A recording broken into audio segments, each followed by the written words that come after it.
morning! This is Tina Moore and guys, samahan magluto ng afritada. But before that, intro muna tayo.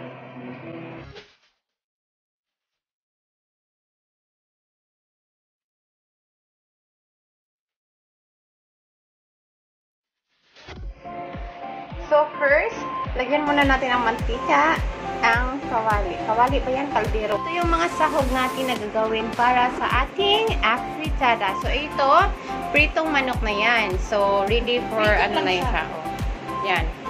Luto na yan na manok. And ito, may patatas and carrots na luto na din siya para ready na pag sauce na lang ang gagawin natin.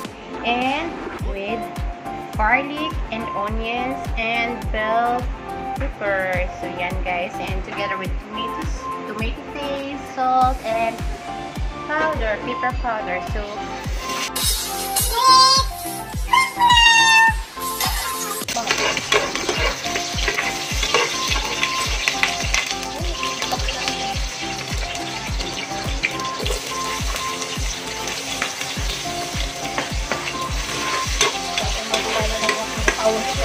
yes. Once it has fun.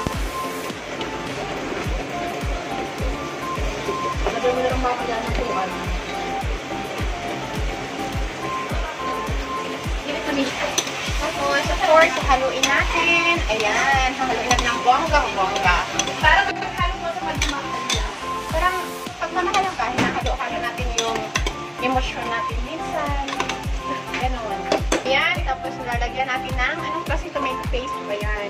Karabit, hindi ko kahit anong tomato paste. Karabit, hindi ko mabasa. Any tomato paste will do. This is only 1.50 dirhams ang kaya. Magkano nga? Magkano?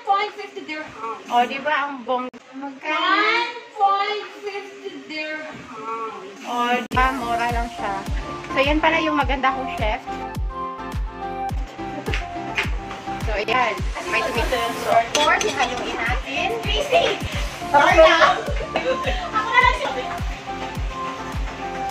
Tapos, lalagyan natin ng konting tubig, pampasos. Yan.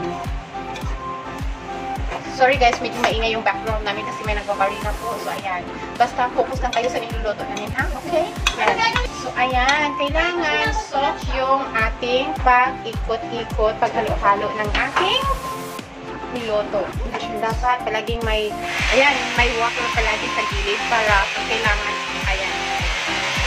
Yan, then, lalagyan natin ng kunting pepper powder. So, of course, lalagyan natin ng salt. Salt to taste. Ano pag hindi pala ingredient na natin, ilagay na natin yan. Carrots and patatas.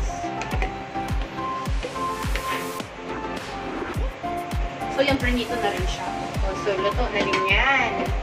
Para, niluto muna para hindi siya malulugmok. Tapos, lalagyan na natin ng atsal o bell pepper. Tama ba? Pampabango siya, and pampasarap. Ganun. So, pampabago ang Yes, parang love life. With colorful, diba? Makulay ang buhay pag may pag-ibig. Yes.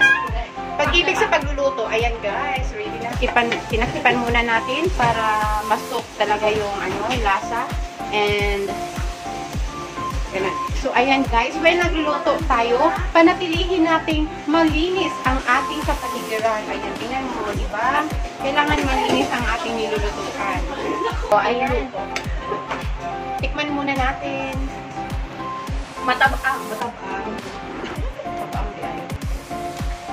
So, ayan. So, kunting pa daw kasi medyo matabang-tabang pa. Dagdagan natin ulit. So, ayan guys. Tapos na tayo and ready to serve na. So, ito na yun guys. Yung finished product natin. Finished product. Ito na yung ating nilutong afritada.